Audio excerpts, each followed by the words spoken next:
Hello there, it's good to know you are here for our Wednesday night rendezvous. Tonight, as I am sure you suspect, is quite explosive, if I may use that word. To begin with, INEC has literally murdered sleep for itself and set the 2019 ball rolling with the release of the political timetable for 2019 elections. We shall focus big on that. The Federal Executive Council is back with a bang this 2018 with more approvals for road and other projects. Mr. President himself presided. Also tonight, we come on strong with stories on security situation in the country and the tales of terror, pain and horror from Libya. That's not all. The lingering fuel crisis is not left out. We look at the situation in some select cities across the country. Our usual business and business-related stories, health issues, some foreign news, and of course, sports. Tonight will not be boring, I tell you. So sit back and let's get the news with the extra touch. I am Fatima Abbas Hassan. This is News Extra. You're welcome. Now we begin with the main issue of the day. The race is on for 2019. You can safely say, as the Independent National Electoral Commission has released the electoral timetable for 2019 general elections. The timetable indicates that campaigns for presidential and National Assembly elections have been slated to begin on the 18th of November 2018, while the Governorship and State House of Assemblies elections will begin on the 1st of December 2018. Political correspondent Ifeanyi Okafor has details of the timetable and schedule of activities for the 2019 general elections. The decision of the Commission to fix election dates is to engender certainty in the electoral calendar and to enable all stakeholders to prepare adequately for elections. The sequence of the polls begin with the Presidential and National Assembly elections, followed by the Governorship, State Assembly and FCT Area Council elections. The Commission fixed Saturday, 16th February 2019 as the date for Presidential and National Assembly elections, while Governorship and State Assembly elections will hold on 2nd March 2019. The Commission will conduct elections for 1,558 constituencies made up of 1 presidential constituency, 29 governorship constituencies out of 36, 109 senatorial districts, 360 federal constituencies, and 991 state assembly constituencies. Others are 6 area council chairmen as well as 62 councillorship positions for the FCT. From the INEC headquarters, Ifeanyi Okafor, NTA News. Meanwhile, the Independent National Electoral Commission INEC says its decision to release the timetable of activities for the 2019 general elections is focused on stabilizing the polity and in line with the electoral law. INEC Director of Voter Education and Publicity, Oluwole Osaze Uzi, stated this while shedding light on the timetable on NTA's breakfast program, Good Morning Nigeria. Timothy Yusuf completes the report. Mr. Oluwole Osaze Uzi implored political parties, aspirants and relevant stakeholders to abide by the guidelines and rules of the game. It outlines when campaigns, for example, that you mentioned, can take place. It cannot start earlier by political parties in public, cannot start earlier than 90 days to the election, and must cease 24 hours to the election. So having fixed the discretion is for the Commission, according to the Constitution, to fix dates for the elections. So having fixed the dates of the elections, you now work backwards. When is 90 days to the election? And that's why for the Presidential and National Assembly elections taking place on the 16th of February, you work 90 days backwards. While for those of the Governorship and State Houses of Assembly, the same principle applies. That's why you have 2 different dates for this. But it's quite clearly spelled out in the Electoral Act. So basically we're guided by those legal provisions. While commencement of campaigns in public places remain 90 days to election, the Director of Voter Education and Publicity disclosed that the number of registered political parties currently stands at 68. Because 21 parties were duly registered, were presented with their certificates. That's 21. But the one that also went to court to get order INEC the court order that INEC should register that party. So that's 22 include, and then we have the 46 that were previously in existence. Yes, a lot of people say it's unwieldy, but don't forget, again, as I always say, I've come here several times to say, look, this is what the law says. He, however, explains that political parties interested in merger arrangement are free to do so. Timothy Yusuf, NTA News.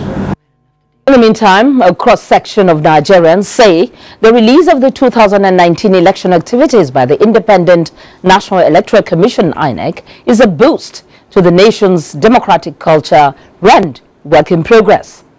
Timothy Yusuf caught up with them within Abuja metropolis. The advantages is that since it has come out early enough, maybe to afford the political parties enough time to prepare for their primary election. We believe that the democratic process is becoming more transparent and is getting more, Nigerians are getting more aware, and the electoral umpire is now making sure that diligence is put in the process. I would like to commend INEC for this timely release of the electoral timetable. I think it's led for the political actors now to play according to the game and ensure that this usual litigations and what have you does not derail the program. And I believe this time around we'll get it right. I think the timetable is well arranged and it will give us a very good start for 2019 because it's at the early stage and it helps the people, the parties and all to fasten their moving, putting things together so we can go on with our year early enough. And the civil society organizations in this country are proud of the new INEC and we commend the initiative of the present leadership of INEC to make the 2019 general election timetable public on time, and this has given ample opportunities for all political stakeholders in the 2019 general election to begin to plan in earnest. And I have a political analyst in the house, Jide Ojo, who will help in analyzing this new development. Now, what does the INEC, the release of the INEC schedule of activities, mean for the 2019, general elections? And how will it change the political climate? It's a good omen. Recall that INEC actually gave 2 years up. The date for the elections were announced early last year. So every professional, every serious politician already knew when 2019 elections was going to hold. So it gives you sufficient time to prepare. In the past we are used to fire brigade approach, doing last minute, and you don't have sufficient time, sufficient resources, sufficient manpower to organize elections. Now, even INEC, as you said in your intro, has modestly, because now it has blown the whistle as the umpire, it has to, the organization, the commission has to get its acts together not to fail Nigerians. So, since last year, every serious politician already knew elections for 2019 was going to hold on February 16 and March 2nd, 2019. And if you go to INEC website, there's already a countdown.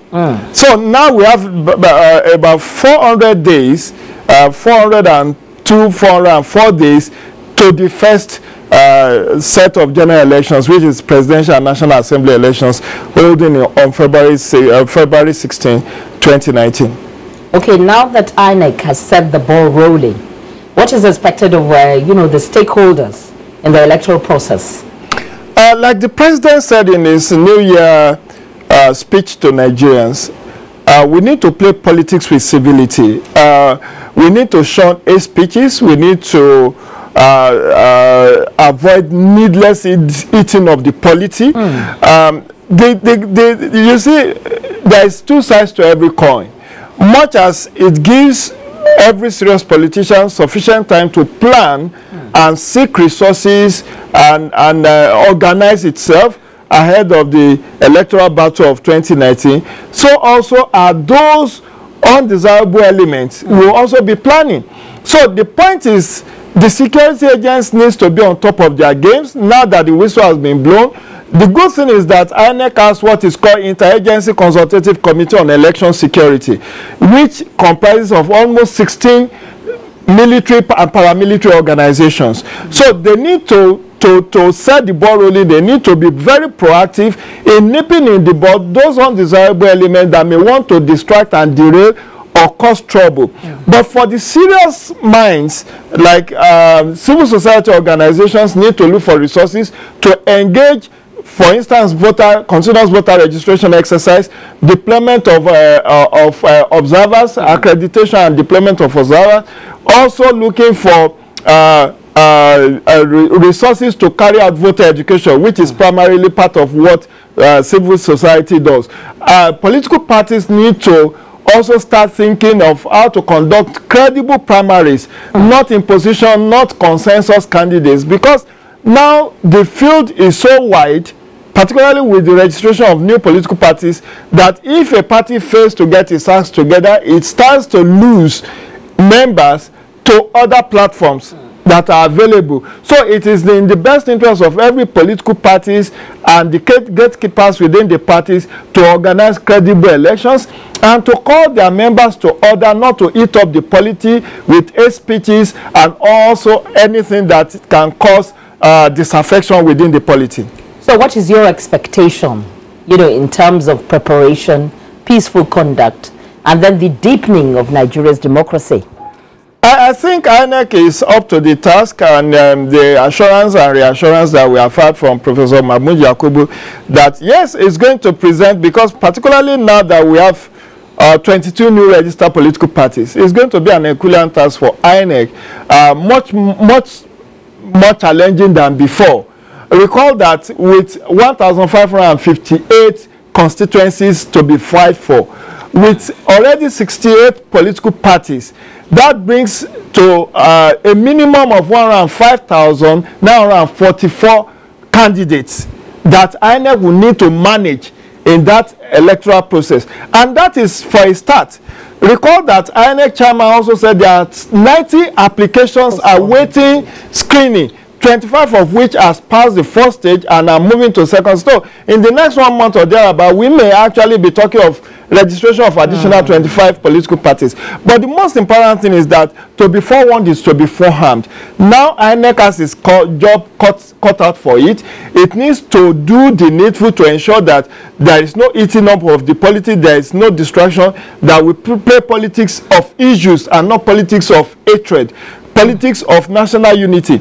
And more importantly, I need to flag this. The National Assembly needs to up its game in terms of constitutional amendment and electoral act amendment, because now that INEC has blown the whistle, they cannot they cannot hold back INEC hands with new regulations or new reforms.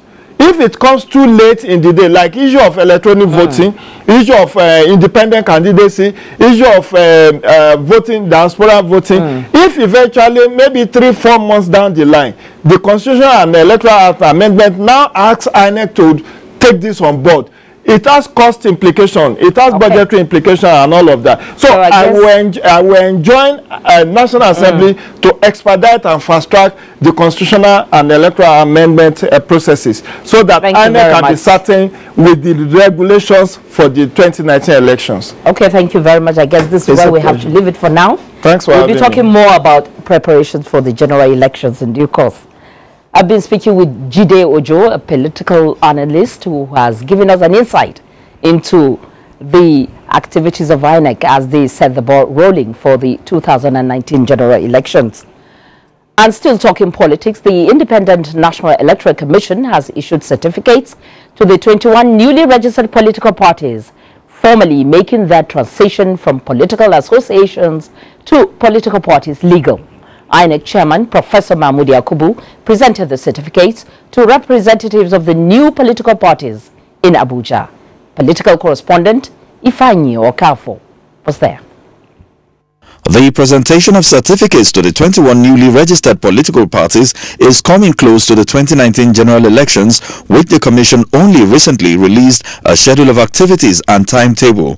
INEC Chairman Professor Mahmoud Yakubu said while the certificates formalizes their status as political parties, it however confers obligations that they operate within the requirements of the law at all times. With the 21 parties, the total number of political parties in Nigeria now stands at 68, while 90 applications are still being considered by the Commission. You must add value to our democracy by adhering to the tenets of democratic norms anchored on the rule of law.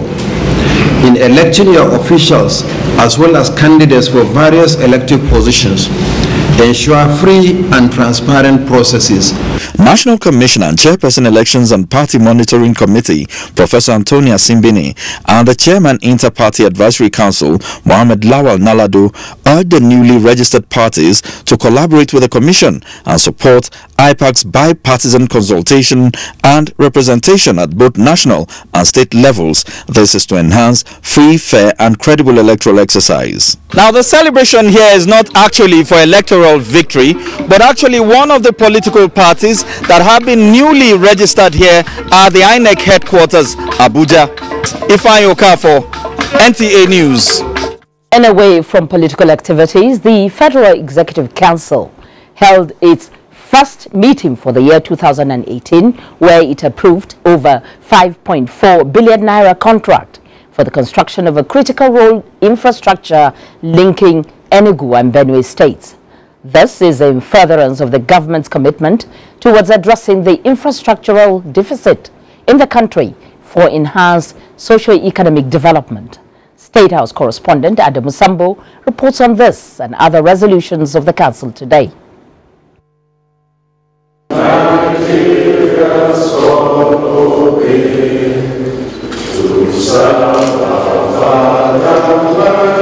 It was the first meeting of the Federal Executive Council for the year 2018, and as usual, President Muhammadu Buhari is taking charge of proceedings. The issue of roads provision again dominated discussions as the government strives towards addressing the huge infrastructural deficit in the country. This is in response to the promise made by President Muhammadu Buhari in his New Year broadcast to the nation that significant inroads will be made in advancing road and other critical infrastructural projects across Nigeria. And first to benefit in the new year is the Ogbokolo section of the 9th-mile Otukpo road that will link Enugu and Benue states.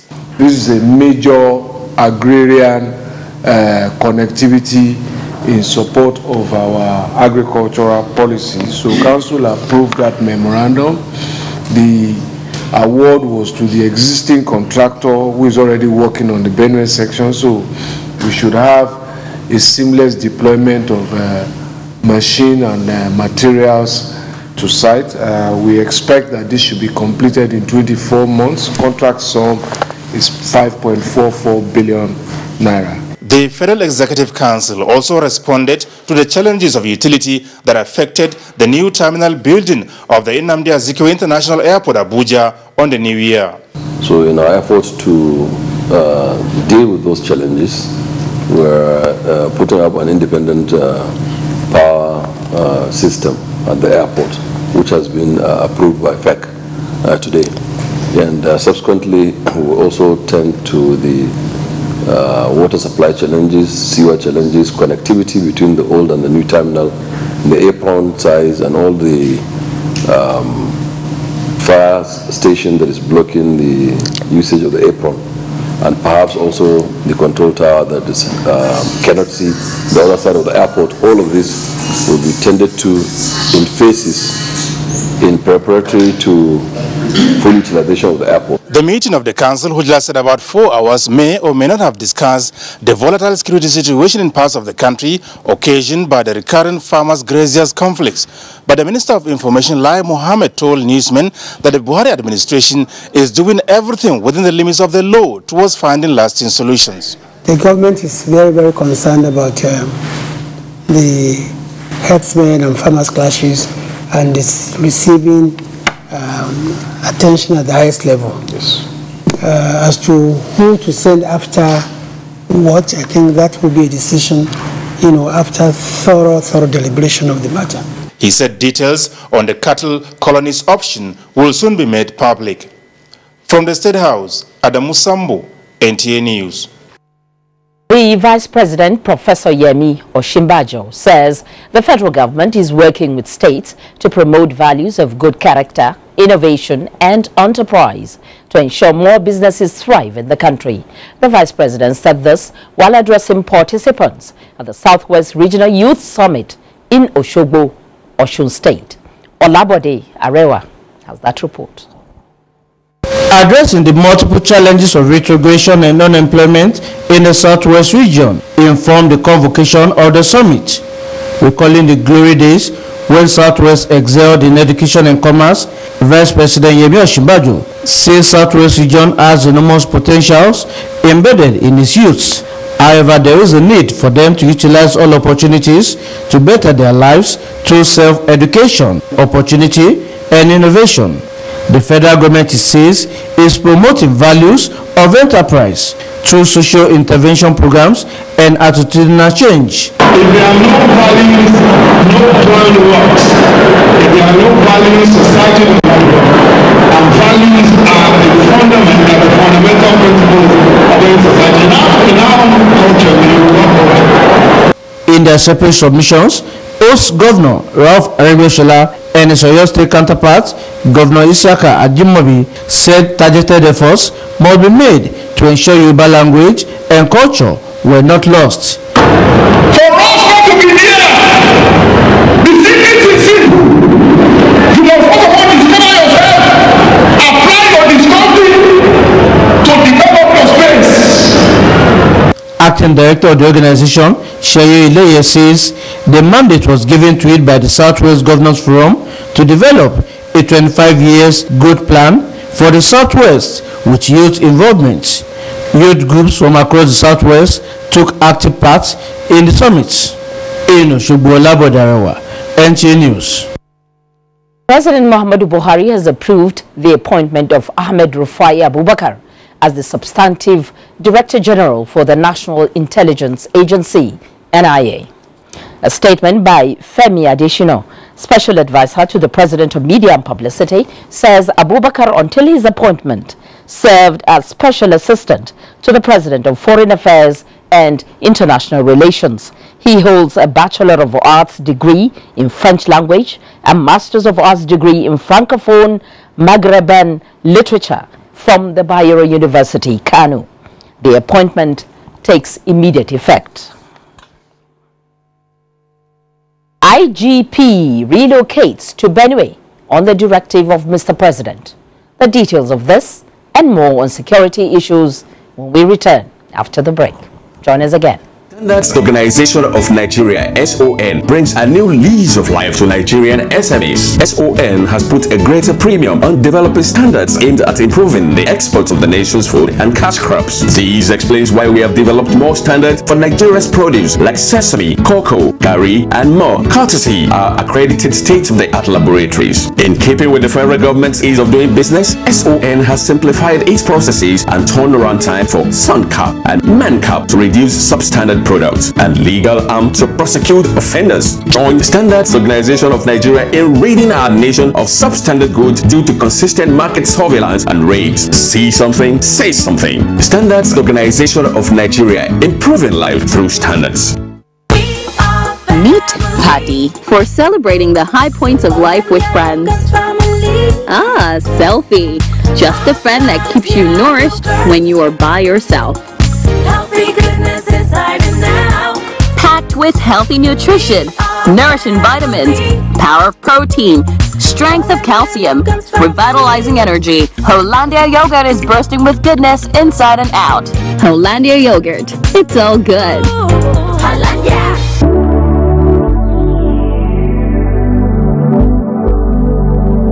Do you know that the Nigerian police now operates in the best international practices of policing? Do you know that the Nigerian police has been restructured to be more accountable and responsive to all your security challenges?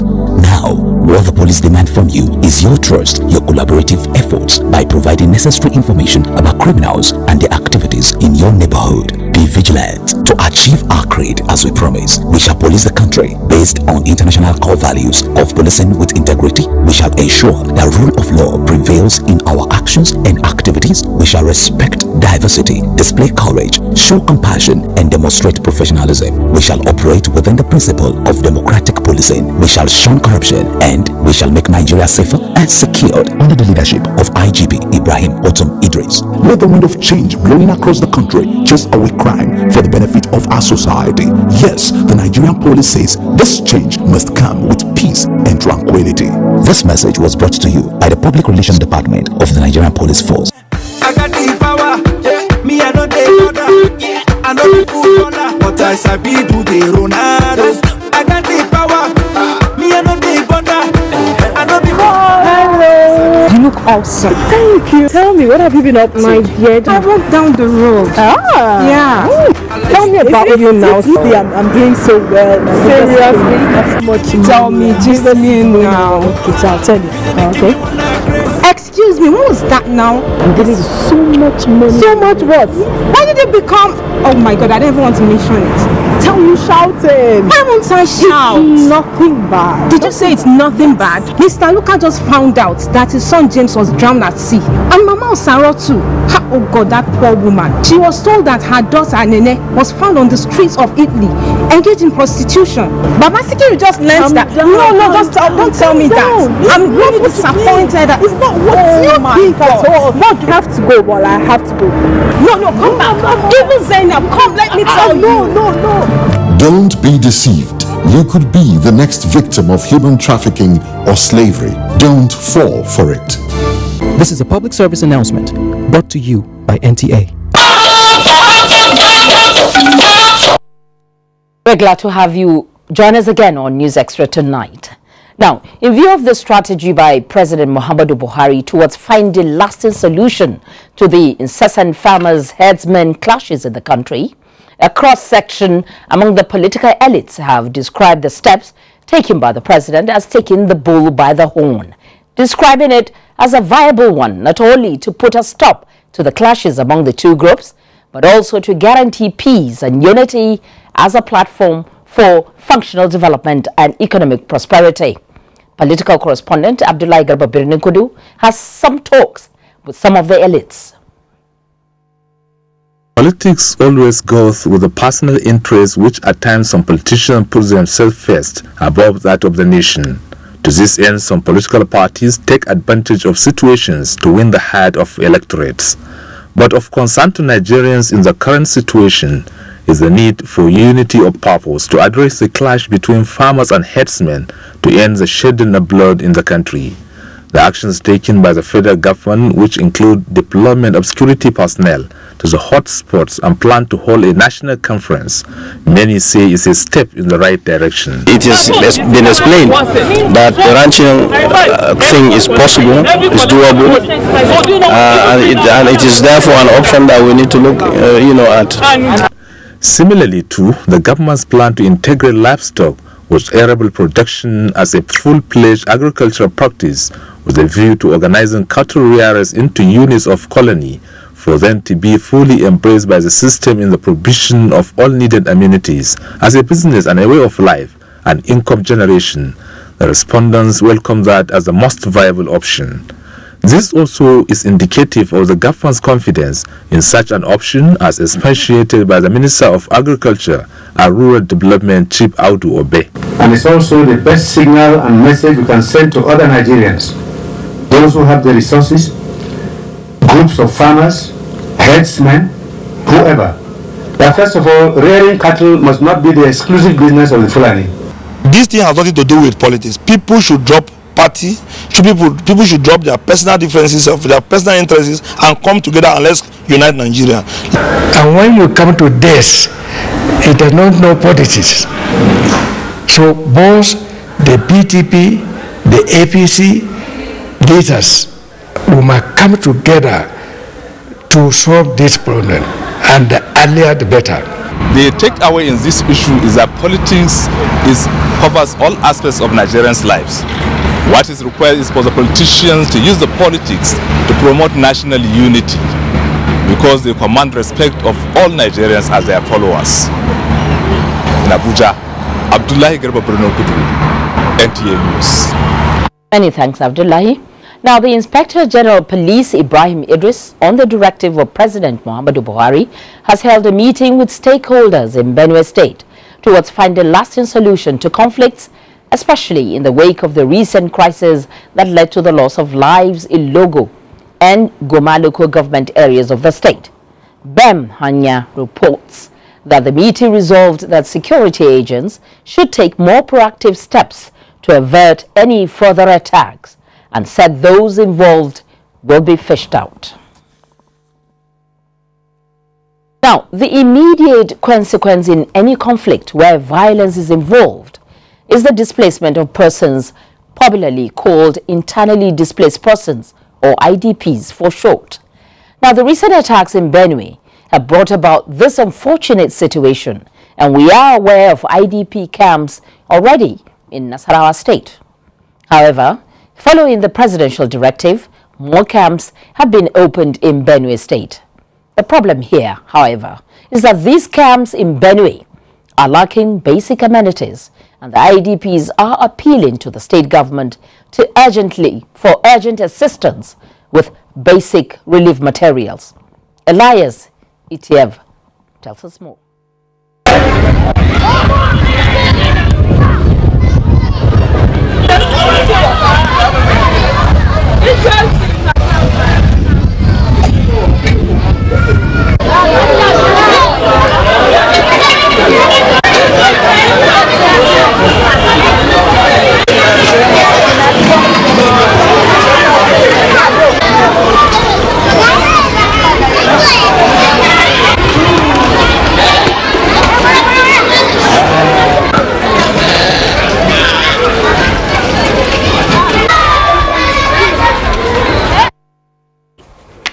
And away from the situation in Benue State, the Nigerian Army has arrested 9 persons with 5 AK-47 rifles and ammunition in Arufu village, a border community with Benue State in Wukari local government area of Taraba State.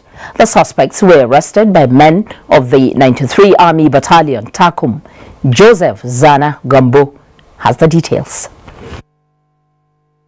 Parading the suspect, the commanding officer 93 Battalion of Nigerian Army, Takum, Lieutenant Colonel Ibrahim Gambari, said they were apprehended on Sunday, 7th January in Arufu village of Wukari local government area of Taraba State. The suspects, who were arrested with 5 AK-47 rifles and a large number of ammunition, claimed to be members of the Benue State Livestock Guard of the Benue State government to enforce the anti-open grazing law. The arrest, according to the commanding officer, followed a swift operation by his men in order to rescue the member representing Takum 1 constituency at the Taraba State House of Assembly, Osaya Ibi, who was kidnapped on the 30th of December, and to also curtail the persisting cases of armed robbery, selected killings, and cattle rustling in the area.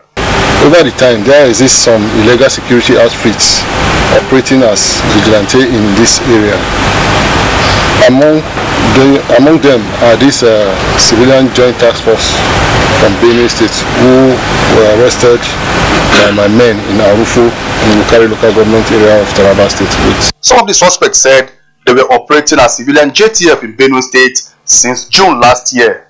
Surprisingly, the suspects confessed that they did not receive any training on weapon handling before given the rifles, claiming that they are over 1,000 in number, operating in Benue and some communities in Nasarawa State. The problem started from that Abuja and that Fulani problem.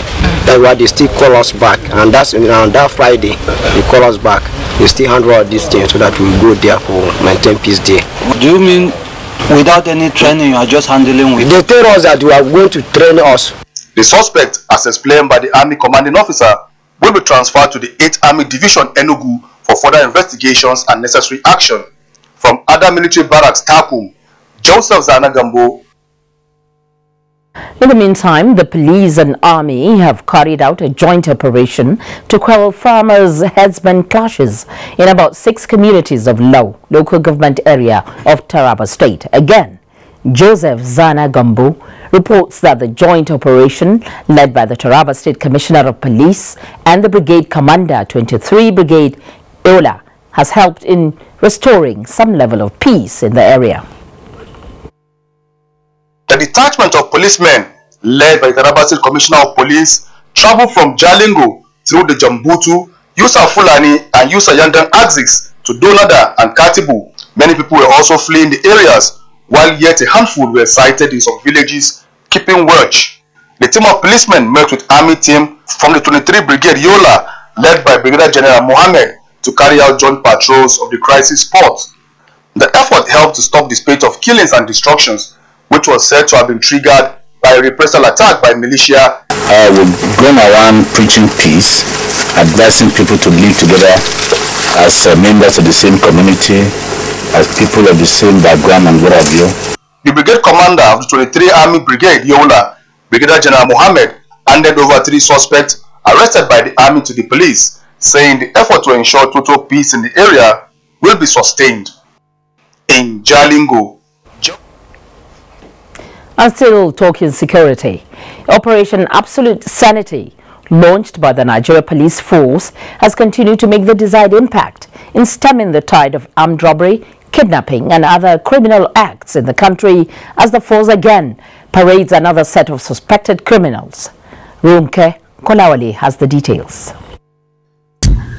Operation Absolute Sanity was launched by IGP Ibrahim Idris in July 2017 at a point when Abuja Kaduna Highway was becoming a haven for criminals who kidnap and rob at will, causing panic and apprehension for commuters plying the road. With DIG Operations Joshua Habila as the overall commander, the specific mandate of the special team is not just to stop the trend through the 24 hours surveillance, but to work on actionable intelligence and take the war to the doorsteps of suspected criminals and crack down on their hideouts. The operations have seen the arrest of many of such criminals. The latest are these 19 suspected kidnappers paraded in Jere, Kaduna State. First Public Relations Officer CSP Jima Mashud says the force will build on the successes achieved on curbing crime through the special squad by ensuring the arrest and prosecution of barons who supply arms, ammunition and security uniforms to criminals. The success we are making in terms of prevention and control of crime is on a serious increase, and that is why we believe with more funding, because some people were doubting. We don't want people to doubt. With more funding, we do much more than what we are doing currently. We thank the Allah Almighty God that we have security agents that work day and night to fish out the criminals in this community. Parading suspects by the Nigerian police force has become a common event in Nigeria, perhaps to showcase the successes recorded in cracking gangs and making arrests. But the question now is that of prosecution. What happens after all these people have been paraded? That is the question Nigerians are asking. Every suspect being paraded are charged to court after the parade. Police action terminate when matter are taken to court, no doubt, and that is why we charge them to court or arraign them in court as the case may be across the federation. The community leader, Dalaktun Jere, Umaru Abubakar, commended the police for tackling crime. He, however, expressed worries that the series of parade is giving wrong impression that the suspects are members of his community. He appealed to the federal government to cite police barracks in Jere town owing to its significance in the axis. Runke Kolawole, NT News. Now, there is a common saying that no ill-gotten wealth lasts forever and that such money is cursed. This best describes the case of Johnson Igwe Dibia, popularly known as Don Waning. His palatial estate, worth hundreds of millions of naira in Omoku, has been leveled to the ground on the orders of the government. Robinson Deretaide was at Omoku, from where he filed this report. estate containing several duplexes with the state-of-the-art furniture and modern facilities located at the bank of the creek in Omok. Quite a number of structures and vehicles were destroyed by the Nigerian army to discourage the act of criminality in Rivers State. Several vehicles, power bikes, motorcycles, among other valuable items were also demolished. The people of the area are relieved. However, the fear of reprisal attack by Dawani boys still grieves some Omok residents, while others said the structures could have been converted into mini naval base to secure the coastal area against attacks and economic sabotage. Anybody that is taken to evil deeds will never last forever. It's an eye-opener to all of us. That has happened to his house, his property, or whatever there is the consequence of what he did. Either confiscate the house, make use of it, since it was closest to the river there. The naval would have used their, what do you call it, the flying boat to either parade the creeks to knowing the sort of criminals that come into the town. There are indications that more property belonging to Dawani within and outside River State may still be identified for destruction by the government. From Omok in River State, Robinson Deratede, NTA News. The name Nasarawa sure rings a bell. For most people, it is one of the states in the north-central zone of the country. Well, that is not wrong, but for the people of Akwa Ibom State, Nasarawa is also a community in Itu local government area that has become a rallying point for all, irrespective of religion or ethnic background.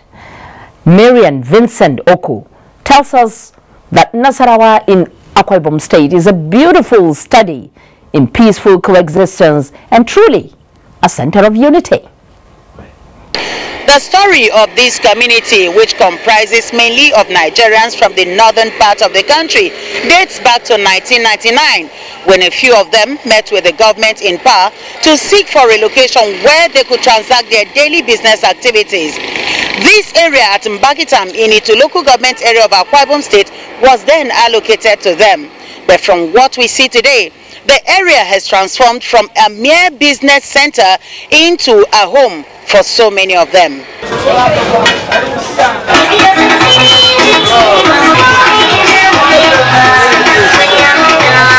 Nasarawa Market, as it is generally referred to, has indeed become an integral part of Akwa Ibom State, whose force of attraction emanates from the role it plays in the daily lives of the people.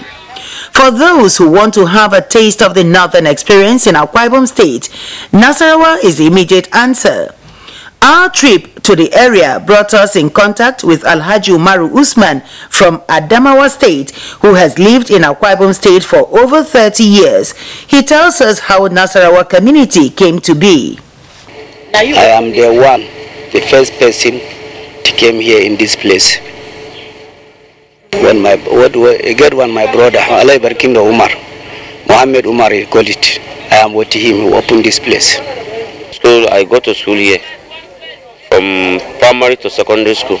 Akwa Ibom is a very peaceful place, and we are making business here steadily without any disturbance.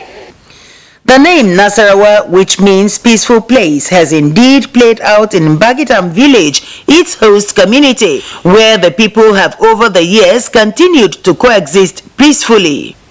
Village head of Mbaki Korokwitak in Itu local government area, Etirung Dominic Etem, and other members of the community shared their experiences. We live here with people from Igbo, Hausa, and Yoruba ethnic groups, and we have no problem with them. We are all one in Nigeria. We should strive to live in peace and avoid discrimination. Nigeria is one. Like any other business settlement, every visitor is a potential buyer. So, when this trader Amadu Adamu sighted the NTA crew, he saw it as an opportunity to make some money using Ibibio dialect to woo his customers.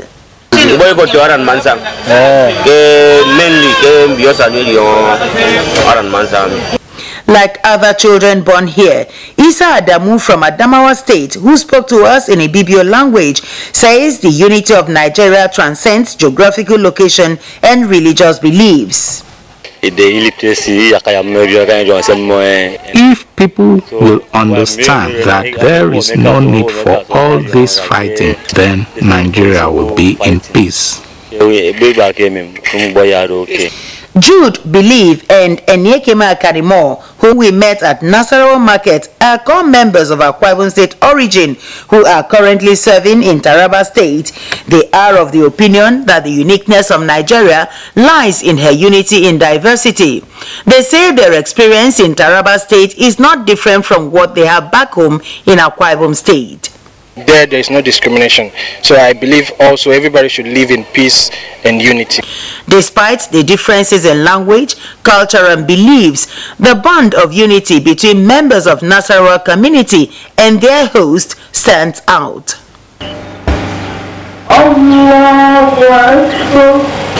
The people here are of the firm belief that Nigeria is one, and as clearly stated in the national anthem, they see Nigeria as one nation bound in freedom, peace and unity. Many thanks there. Now, we have been witnesses to the gory tales of Libyan returnees and their advices to youths to shun the perilous trips across the deserts and seas in search of non-existent riches in Europe. Well, we have more returnees, as Vivian Ezedefe tells us the stories of horror, tales of pains and woes, as well as bitter memories are still reverberating within the camp for Nigerian returnees from Libya within the Port Harcourt International Airport. Oneginye Fineface, who interfaced with some of the returnees, talks about the new challenge of reintegration apart from that of recovery from the physical and psychological torment they just escaped from. Disembarking from the aircraft here in Nigeria after years and months of slavery and servitude in Libya, a new vista of opportunities, though laden with painful memories, was opened for these fortunate Nigerians. In swift reaction, governments of some states sent for their sons and daughters to begin their rehabilitation and reintegration process. After assessment, those who are ill will be taken care of, and I'm happy the UPTA team is doing a marvelous job, and I'm told 10 are on admission. Few days into their return, some returnees are yet to reconnect with their families. They recount their sad encounters in Libya. We are the first batch that came here. So since I came here, people have been going, even the ones that came last time, they went and left me here.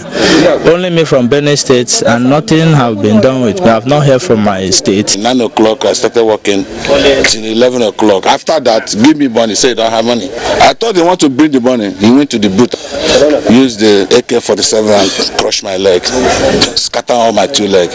The reality here is that of a search for greener pasture gone sour for most of the returnees from Libya, whose harrowing experience gives us just one thing to think about, that indeed home is better than anywhere else in the world. If they give you work, that work, before you finish, they will start beating you. They will start cursing you. Even they won't give you food. Even they give you food, they just treat it like animal. They call you animal dog, this kind of slave.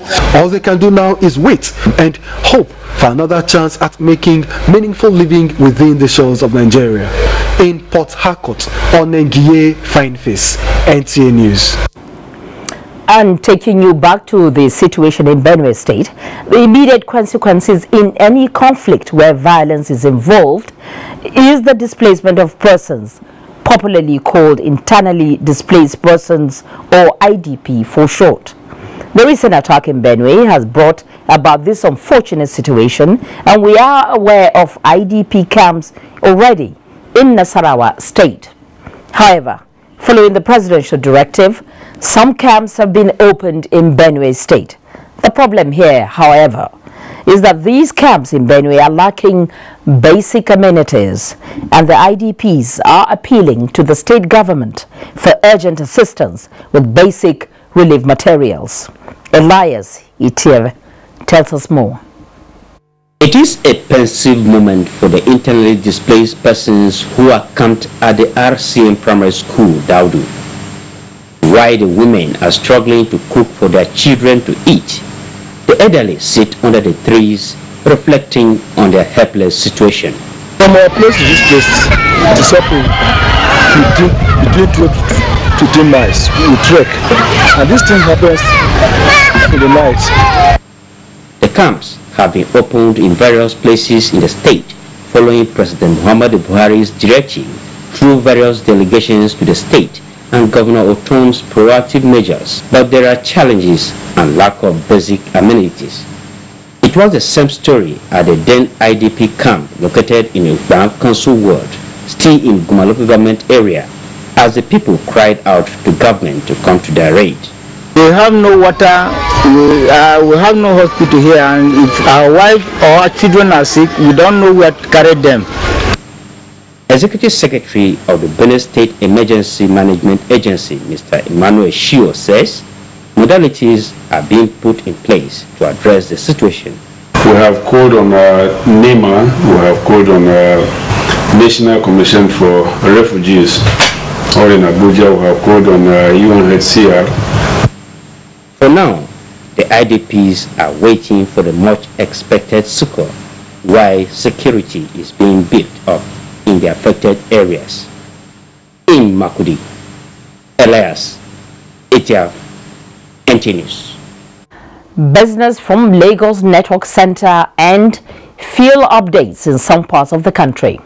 That's the outlook when we return after the break. Join us again.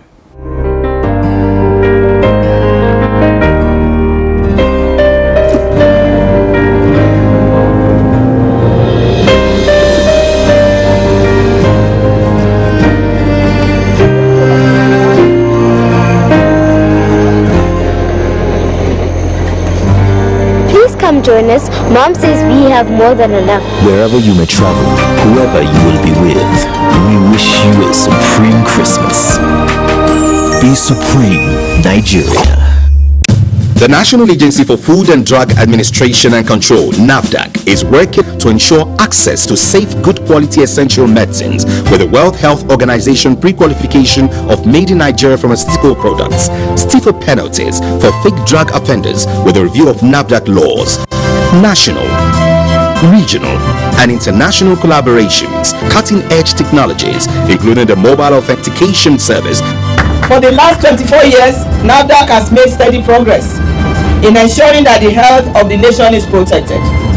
Our collective responsibility is eliminating substandard, falsified, and unsafe drugs, medical devices, foods, and water.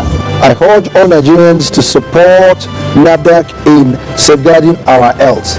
God bless Nigeria. Let us support NAFDAC to win the war against fake drugs and other unwholesome regulated products. NAFDAC, safeguarding the health of the nation. Equities market sustains 4-day uptrend as NSE All-Share Index closes above 41,500 firms jostle for NNPC contract as crude oil term. Plus, latest in trading of equities on the floor of the Nigerian Stock Exchange. Musa Toliet is our guide.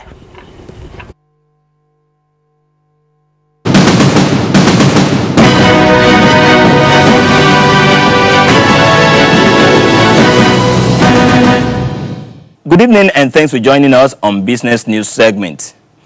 Equities market closed today on a positive note as NSE All-Share Index appreciated by plus 3.60% to close at 41,816.11 basis points as against plus 2.38% appreciation recorded previously. Its year-to-date returns currently stands at plus 9.34%. Not less than 254 firms are currently bidding for contracts to lift crude oil at the NNPC official bid ceremony for the 2018-2019 crude oil term contract. The Group Managing Director, NNPC, Mekanti Baru, disclosed this in Abuja. He stated that the bid will be evaluated within 3 to 4 weeks, while consent and approval will be secured from the authorizing agency before winners are announced. The contract entails lifting about 14 cargoes of crude oil monthly, according to NNPC schedule. Barut promised to ensure that the entire process is transparent and that details of owners of beneficiary companies will be known and properly documented to avoid trading with companies and individuals with questionable backgrounds. He also hinted that Nigeria's crude oil production has hit 2.1 million barrels per day with condensates and 1.8 million barrels per day without condensates. Time now to check out midweek movements of equities on the floor of the Nigerian Stock Exchange. Trading closed on the floor of the Nigerian Stock Exchange with an all-share index of 41,816. 1 billion shares were traded, valued at 13 billion naira in 8,025 deals, while the market capitalization stood at 14 trillion naira. Dangote Cement, Nigerian Breweries, Corn Oil, International Breweries, and Better Glass led the gainers table, while Guinness, USA Properties, Fidelity Bank, and John Holt topped the losers table. That's it on Business News segment. Thanks for watching. NTA News Extra continues shortly. Stay tuned.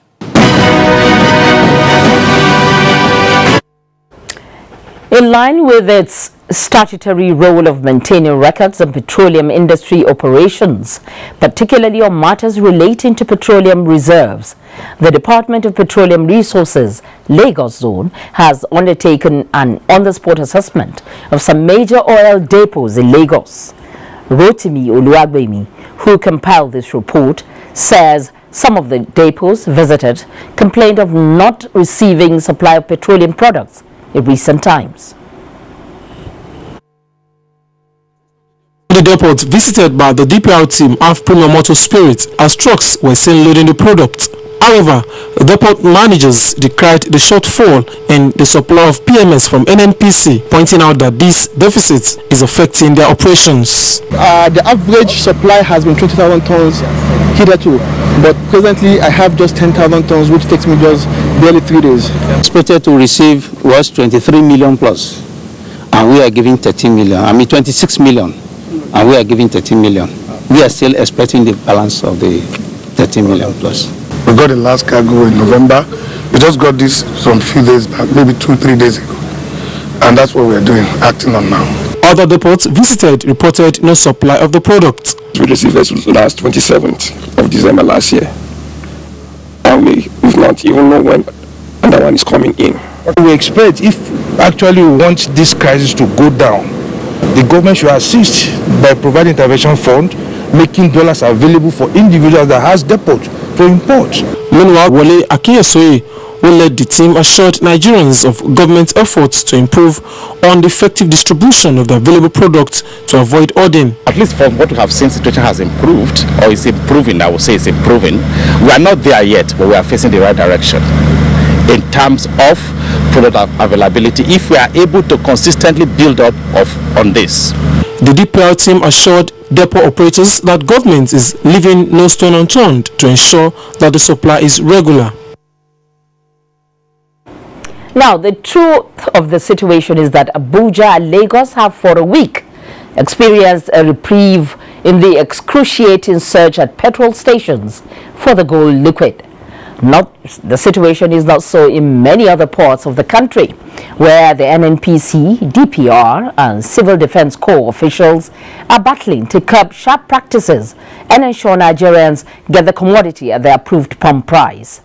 Now, let me take you to Yola, the Adamawa state capital, where 2 filling stations belonging to independent marketers and 1 dispensing pump at the NNPC partner station have been fingered and sealed off by the DPR. The DPR controller in the state says motorists should not suffer such exploitative tendencies of marketers. Abubakar was there and he tells us more.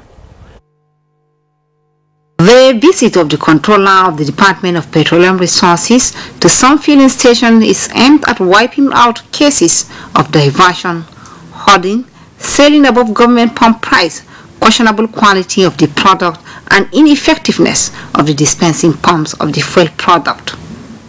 At NNPC Mega Station, dispensing pump 4 was discovered under dispensing, which necessitated the sealing up of the pump. At AMMT filling station along Ola Road, the Department of the Petroleum Resources was not satisfied with the quality of the product being sold after a preliminary observation of the product. The controller therefore apologized to consumers on queue and sealed the station until the quality of the product are ascertained. I'm very sorry for you. I like you to stay in the queue. And we don't want you to suffer because of your vehicle. If your vehicle breaks down, it's worse than to at least change and buy fresh somewhere else. While at AYT Nigeria Limited Ola, the department suspected diversion of the commodity, hence the sealing of the station with a promise to investigate on the transaction of the station. We're going to do material balance, and when we know exactly the volume you have diverted, you're going to pay for that volume you have diverted, and then we're going to sanction them. They're going to be punished because for each pump we find it on the dispensing, we're going to pay 100,000 naira on the dispensing. The DPR assessment visit is expected to pave way for transparency and bring to an end any sharp practices. In Yola, Bilkis Abubakar, NTA News.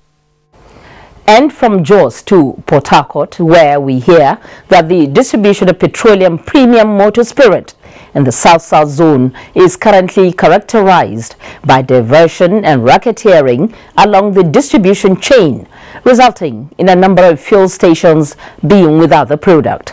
The situation has once again created long queues in a few of these stations selling at government-regulated price of 145 naira, as others continue to sell between 200 and 250 naira per litre. Kingsley Amajiri tells us more. Investigations revealed that a good number of the filling stations that lift the petroleum product from the NNPC depot end up diverting to other locations outside their original destinations.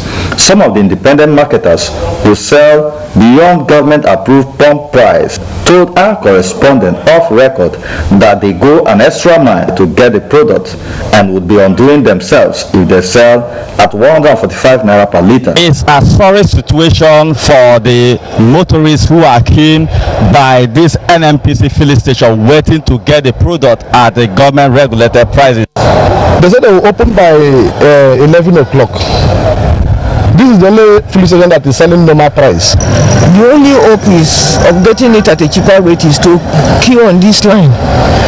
If you cannot queue, that means you have to go and buy it at 210. The zonal head of DPR in Port Harcourt, Joseph Briggs, admitted that diversion and inadequate supply are the major issues. If we go the way some of them are defaulting, we may close down almost all the stations. So we would rather take the option of finding them. As for those other public who have been there to support what the NPC is doing and no building products, there will be scarcity. From Uyo, Akwa Ibom State, Marian Vincent Oko reports that most filling stations have shut down due to lack of product, while some independent marketers who have the product are selling at between 200 and 230 naira per litre. We are not happy over the whole issue upon what NNPC are trying to do, shifting fuel now to everywhere, but these people are still holding. The fuel situation in Bayelsa State is stable, but prices fluctuate between stations. In the NNPC mega station on Sunny Abacha Expressway, petrol is sold at 143 naira per litre. In Port Harcourt, Kingsley Amajiri, NTA News. Apart from the mobile verification method of addressing the challenges in the Nigerian pension scheme, Executive Secretary, Pension Transitional Arrangement Directorate, PTAD, Sharon Ikeazo, has clarified that the agency intends to adopt peer review mechanism among pension administrators to further address challenges in the scheme. The Executive Secretary noted this in a meeting with members of the Military Pensions Board at the headquarters. Kule Adeyeye has that story. With question marks on pension administration in Nigeria in the past, the thought of retirement before now heralded a level of uncertainty for the civil servants and the Nigerian pensioner labeled unhappy. However, new reforms by the Pension Transitional Arrangement Directorate is changing the trend. The executive secretary at the meeting says prioritized pensioners' welfare is helping to build confidence in the directorate. Our projection this year is to make sure that all the pensioners that we verified in 2017 are computed and put on the payroll. One of the innovations we're talking about and we want to put in place is the issuance of the biometrics card to our pensioners, so that wherever they are situated, they can verify their I'm alive status. Chairman, Military Pensions Board, Brigadier General Adekunle Adeshokwe, after stating the challenges the board has been having as regards meeting the needs of retirees, also expressed confidence in the new reforms of the directorate. The administration of military pension will of course get better with this visit. The essence, today is just 9th of January 2018, and we are starting off the year by collaborating with people that we are working together. The directorate has commenced payment of 33% arrears and will embark on verification of workers of privatized government agencies and parastatals. In Abuja, Kunle Adeyeye, NTA News. With the intensified efforts by the Buhari administration towards actualizing the establishment of inland dry ports in all geopolitical zones and getting the rail lines and other transportation systems reinvigorated, guests on NTA's Tuesday Live had advised state governors and indeed Nigerians to collaborate with the federal government, particularly in addressing security issues in states where there is connectivity. Joseph Johnson has more. It is an established fact that transportation serves as a catalyst that stimulates economic growth. Successive governments attempted to make the sector functional, but the results are still below average. Consequently, Nigerians are whining over inadequate investment and poor management of transport infrastructure over the years, which they say created the current huge infrastructural deficit. There is, however, a glimmer of hope in the sector, as President Muhammadu Buhari has taken transportation as one of his administration's priority areas. Most convenient way to travel anywhere in the world you go. We look forward to this in Nigeria, we thank God. Guests on NTA's Tuesday Live cross-examined the bottlenecks stifling the growth of the sector and were unanimous that this is a job creation initiative that will soon have a ripple effect.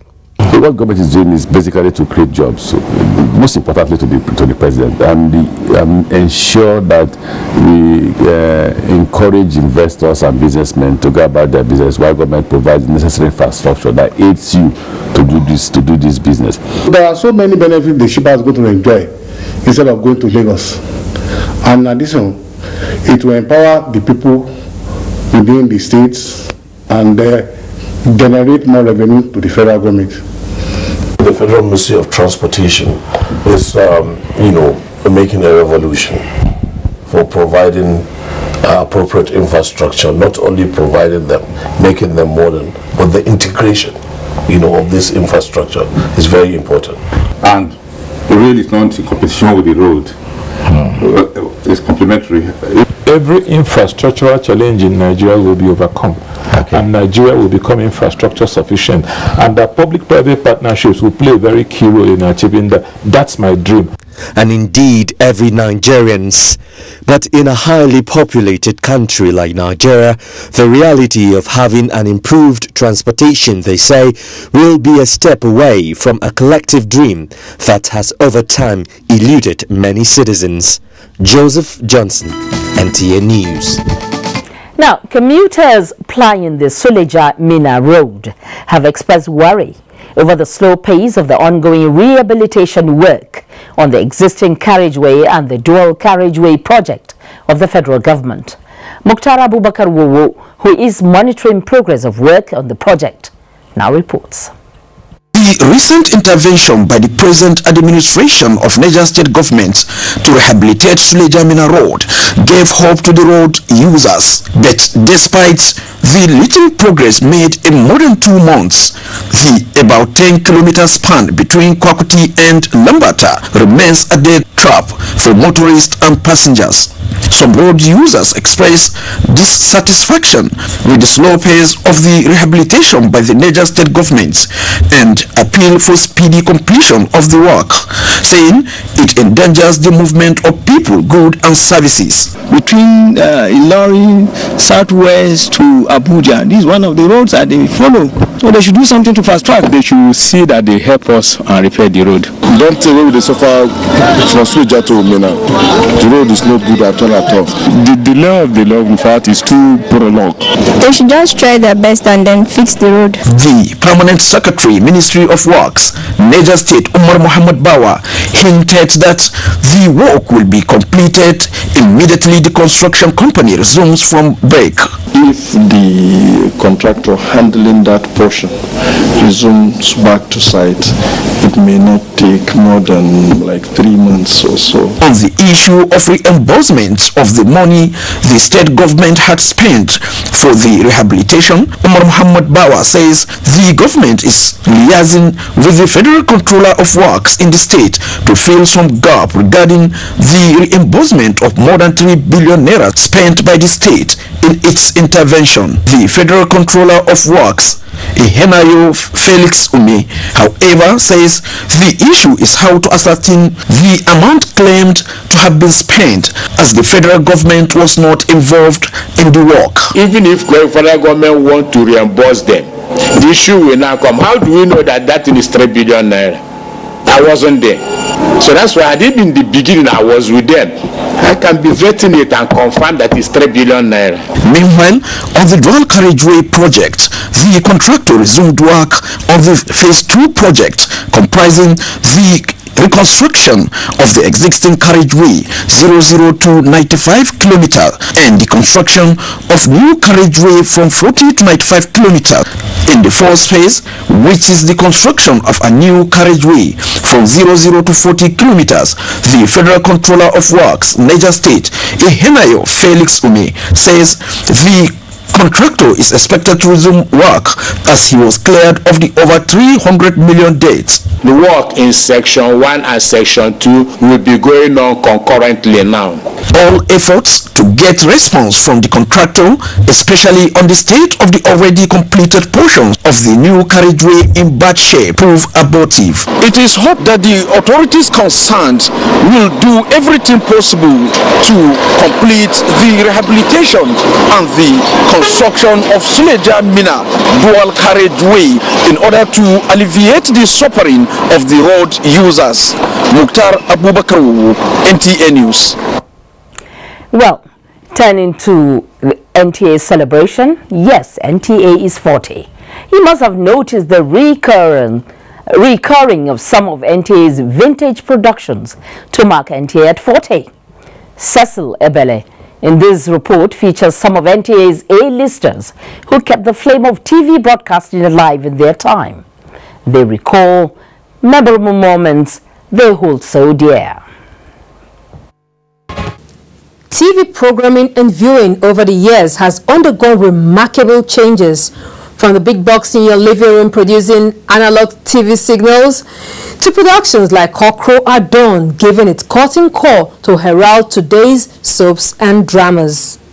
Members of men and women like Enel Loja, Patrick Oke, Shola Omole reveals that the NTA on-air personalities were practically the extra members of every Nigerian family. I, at a point, was principal editor. I was editor in the newsroom and I was newscaster. I would be running up and down, go to editing suite, go this, go there, getting things together.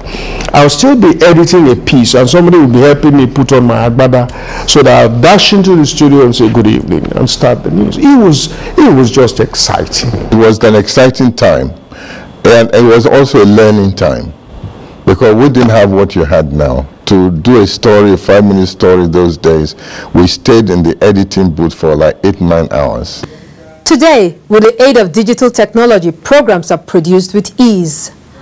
Let's rewind to the 80s when the NTA created must-watch TV shows in a technologically limited environment which required a healthy dose of stamina, guts, and creativity. We really worked with very little, and we worked with just one camera all those years in all kinds of inclement weather and hazards.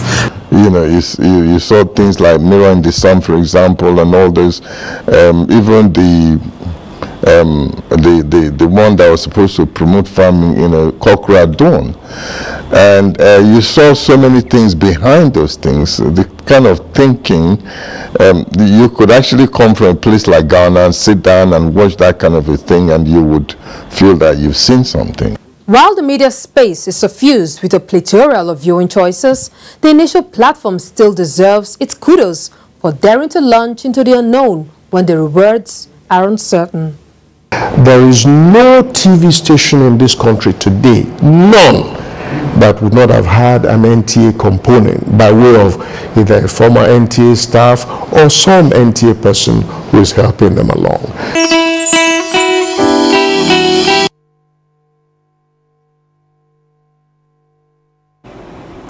Well, NTA, the first and the best. You're still watching NTA News Extra. Another break beckons. To stay with us. From 1967 to 1970, Nigeria went through a horrifying civil war. It didn't matter who was wrong or right. Everybody suffered. Those who fought that war say it should never happen again. So a lot of people will say, but you were leading the first one. Yes, I led the first one. I don't think a second one is necessary. We should have learned from that first one. Otherwise the dead would have been to no avail. Would all have been in vain. The words of our elders are full of wisdom. This is a public service announcement brought to you by NTA. Thank you so much for inspiring greatness in me, Alaji. Alaji? I am just rehearsing, dear. Rehearsing for what? A life-changing and inspiring meeting. With who? Alhaji Aliko Dangote. With the FGNI app and just 500 Naira, you stand a chance to meet one-on-one with Alhaji Aliko Dangote, Africa's richest man, and win cash prizes. As the Be Inspired meetings give Nigerians a chance to meet one-on-one with icons. To qualify for the draw, download FGNI app from Apple Store or Google Play Store. Go to the Be Inspired section and follow the instructions. Cost of travel and accommodation of all winners within Nigeria will be borne by the organizers. Terms and conditions apply. Proudly supported by the Federal Ministry of Information and Culture. Nigeria, richly blessed with mineral resources, immense potential for massive employment, revenue generation, import substitution, and lots more. Have you shared that plan with our environmental officer? The Buhari administration determined to diversify the economy by finally harnessing the potentials in the mining sector. We must increase the level of beneficiation and processing locally.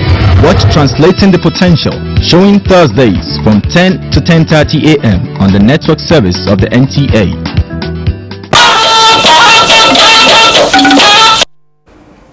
Now, getting paid one's monthly salary for many is a given, having put in the required number of hours of due service. However, for a certain category of hospital workers coming under the title of outsourced staff, this right, as it is for many, has been denied. Despite this, however, they may be on the way with intervention of the Senate to address this annually. National Assembly correspondent Dennis Adeguloye brings us the interaction between the Senate Committee on Health and chief medical directors of various hospitals as they highlighted challenges during the 2018 budget defense. These outsourced staff include cleaners, drivers, maintenance workers, and security officers. Their challenges involve struggling to make ends meet for the last 2 years due to non or partial payments of their salaries. This was the central issue for chief executives of various hospitals across the country during their budget defenses before the Senate Committee on Health. Even when government workers go on strike for one reason or the other, outsourced services keep our gates open, keep the hospital clean, keep the generators running. Luth is situated between two hotspots, Mushi and Idiaraba. Then it's a volatile area. We can't joke with security. Allocation of intervention fund that is being proposed to you must address most of these problems. So how you apply these funds will determine how we react to you when you come back again for all these kind of problems that keep on going in year in, year out. Ongoing capital projects and new ones were, however, a priority focus for others. I have lists here of patients that have been in the hospital for the past 50, 60 years. There's no recurrent expenditure for them. The Senate Committee on Health will table these issues with the Minister of Health with a view to formulating sustainable solutions to the concerns. From the National Assembly, Dennis Adedunloye, NTA News. In the meantime, agencies under the Federal Ministry of Health have appeared before the House of Representatives Committee on Healthcare Services in defense of their 2018 budget. National Assembly correspondent Ignatius Nkwo reports that these agencies include the Optometrists and Dispensing Opticians Registration Board of Nigeria and the National Institute for Pharmaceutical Research and Development. While presenting the 2017 budget performance, the Optometrists and Dispensing Opticians Registration Board of Nigeria observed that out of the 20.2 million naira appropriated for capital budget, 10.1 million naira was released, as 27.3 million has been appropriated for 2018, which is expected to cater for issues such as monitoring of quackery in the field. We have about zones of 5 offices with the head office here. We are given 1.5 million to run the 5 offices for the year. The National Institute for Pharmaceutical Research and Development said 94 million naira out of the 221.4 million appropriated for capital expenditure in the 2018 budget will be utilized for research and development and monitoring and evaluation. The committee advised ministries, departments and agencies against duplication of expenditures in annual budgets. And I know that some of these documents, if you do not follow through, they'll just give you something and say, go and present. I usually go to the extent of looking at those behind the preparations. The Nigerian Center for Disease Control, Medical Laboratory of Nigeria, Nursing and Midwifery Council of Nigeria, and others are to appear at a later date. The committee earlier observed a minute silence in honor of those who lost their lives in the recent killings in Benue State. From the National Assembly, Ignatius Nkwo, NTA News. Foreign news, sports update, and the weather when we return. The time has come for Nigeria to take her rightful place in world sports with the first national grassroots sports festival to discover and prepare sport talent and develop future world champions for Nigeria. The festival date is 3rd to 10th March 2018. Venue is the National Stadium, Abuja, packages A and B. This is the opportunity for you to promote your brand through the festival. For broadcast sponsorship, which include live broadcasts, highlight shows, and TV fans show, contact the Chairman, Chief Coordinator, Angelo Peter I. Elosia, or Nick Onishi. Organizers, Grassroots International Sports Academy and LOP Worldwide Television. Endorsed by the Federal Ministry of Youth and Sports Development. Broadcast partner, NT. And now sports. Nigeria's national handball team to play defending champions Egypt in 2018 African Handball National Cup as 3 Kwara United Football Club team members recuperate in hospital after accident. Amezi Marcus has more on sports. Nigeria's national handball team will play Angola in the opening day of the African Handball Nations Cup in Gabon. Nigerian Group B takes on Angola on the 17th of January and defending champions Egypt on January 18, with their last group match fixed for 22nd January against Morocco. In Group A for the 23rd edition are Tunisia, Algeria, Cameroon, Congo and hosts Gabon. Only 3 countries have been winning since the maiden edition in 1974. Tunisia 9 times, Algeria 7 times and Egypt with 6 titles. The top 3 will represent the continent at the 2019 World Handball Championship to be co-hosted by Denmark and Germany. Ahead of the commencement of the 2017-2018 Nigerian Professional Football League season set to start on January 14, the Nigeria Football Federation has organized a 3-day annual seminar for match commissioners of the various leagues. When you are rated high, it's for you to do more work. So the NFF is trying to retrain his match commissioners to have an optimal performance. Meanwhile, the maiden edition of the Buhari Osibajo again 2019 football competition has ended in Jalingo, the Taraba state capital. Correspondent Joseph Zannagambo reports that 16 registered football clubs across Jalingo and its environs took part in the week-long football tournament, where Mayogoi FC emerged champions after defeating Barade FC 3-2 on penalties. 1 player and 2 team officials of newly promoted MPFL side Kwara United, who sustained injuries during an accident Wednesday morning, are now in hospital receiving treatment in Ibadan. A press statement from the club's media officer Abdul Wahid Bibire said the Costa Boys conveying the team from Lagos after the NNL Super 4 ran into a parked vehicle in an attempt to dodge an oncoming overspeeding vehicle along the Ibadan-Oyo road. The remaining members of the team later arrived safely in Ilorin after an alternative transport arrangement was made. The sports update, Amanzi Marcus, NTA News. The management of the Nigerian Television Authority, NTA, led by the Director General, Malam Yakubu Ibn Muhammad, have paid a condolence visit to the family of former Executive Director News of the NTA, Malam Garba Mamu, who lost his son, Salim, in Abuja. Abdullahi Suleiman Yaji now reports. Among early callers to the residence of Malam Garba Mamu was Director General of the NTA, Malam Yakubu Ibn Muhammad, who led a delegation to pray Almighty Allah to grant the family the fortitude to bear the loss. Every parent wants to leave behind the children, but God has said that this is his time and this is best for him. You never can tell. Allah doesn't do things in mistake.